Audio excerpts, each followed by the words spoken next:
உங்களுக்கு உடம்புல துர்நாற்றம் அதிகமாக வருது அப்படின்னு ஃபீல் பண்ணீங்க அப்படின்னா உங்களுக்கு ஏற்ற ஒரு பவுடர் தாங்க இது. நான் ஒரு பாக்ஸ் வச்சுருந்தேன், எல்லாமே காலி ஆகிருச்சு. இதே மாதிரி நான் ஒரு 1 kg வந்து சேல் பண்ணேன், எல்லாமே சேல் ஆகிருச்சுங்க. திரும்பவும் கேட்டிருக்காங்க. அப்போ தான் யோசித்தேன், சரி ஓகே இது நம்ம ஏன் சேல் பண்ணக்கூடாது அப்படின்றதுக்காக ஆன்லைனில் சேல் பண்ணலாம் அப்படின்னு முடிவு பண்ணி தாங்க இந்த ப்ராடக்ட்டை நான் இது பண்ணுறேன்.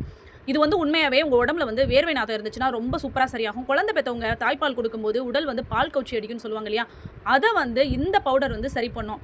இது எல்லா வகையிலுமே உங்களுக்கு ஏற்ற ஒரு பொருளாக இருக்குங்க. இதை வந்து நீங்கள் யூஸ் பண்ணுறதுனால உங்கள் உடம்புல வந்து துர்நாற்றம் வீசாது, வேர்த்தாலும் வேர்வை நாத்தம் வராமல் உங்களுடைய இந்த பவுட்ரு வாசனை மட்டும்தான் உங்கள் உடம்புல அதிக அளவில் வர்றதை நீங்களே ஃபீல் பண்ணலாம். இந்த ப்ராடக்ட் வேணும் அப்படின்னா கமெண்ட் பண்ணுங்கள், கண்டிப்பாக நான் உங்களுக்கு கொரியர் பண்ணுறேன். ஏன் அப்படின்னா ட்ரை பண்ணி பாருங்கள், உண்மையாகவே ரொம்ப நல்லாயிருக்கும். இதோட ப்ரைஸ் என்ன அப்படின்னு இன்னும் நான் ப்ரைஸ் வைக்கவே இல்லைங்க. ஏன் அப்படின்னா இதை வந்து நான் வாங்கி அப்படியே அரைச்சி அப்படியே கொடுத்துருவேங்க. அதனால நான் லோக்கலில் பண்ணும்போது எனக்கு அது பெரிய விஷயமா தெரியல. அப்போ தான் யோசித்தேன், இது புதுமலர் vlog அப்படின்ற யூடியூப் சேனல் அவங்கள்ட்ட வந்து நான் இந்த பவுடர் கொடுத்து யூஸ் பண்ண சொல்லியிருந்தேன். அவங்க யூஸ் பண்ணிவிட்டு ரொம்ப சூப்பராக இருக்குது, ஏன் இதை நீ சேல் பண்ணக்கூடாது அப்படின்ற மாதிரி கேட்டாங்க. ஏன்னா அவ்வளோ சூப்பராக இருக்குது அப்படின்ற மாதிரி. அப்போ தான் நான் முடிவு பண்ணேன், ஓகே நம்ம இதை சேல் பண்ணலாம் அப்படின்றதுக்காக தாங்க. உங்களுக்கு இந்த ப்ராடக்ட் வேணும் அப்படின்னா கமெண்ட் பண்ணுங்கள்.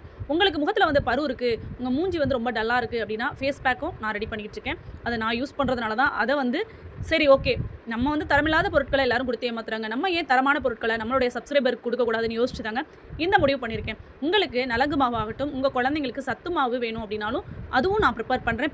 ப்ரிப்பரேஷன் வீடியோவும் அப்லோட் பண்ணுறேன். இல்லை நான் பண்ணிக்கிறேன் அப்படின்னு ஆசைப்பட்டீங்க அப்படின்னா நான் வீடியோ அப்லோட் பண்ணுறேன். கமெண்ட் பண்ணுங்கள், கண்டிப்பாக நான் வீடியோ அப்லோட் பண்ணுறேன். நீங்களே ட்ரை பண்ணி உங்கள் குழந்தைங்களுக்கு கொடுங்க. முடிஞ்சிச்சுன்னா நீங்களும் பிஸ்னஸ் பண்ணுங்கள். ஏன் அப்படின்னா நம்மளுடைய சத்து மாவு அவ்வளோ சூப்பராக இருக்குங்க. ட்ரை பண்ணி பாருங்கள். இந்த ப்ராடக்ட்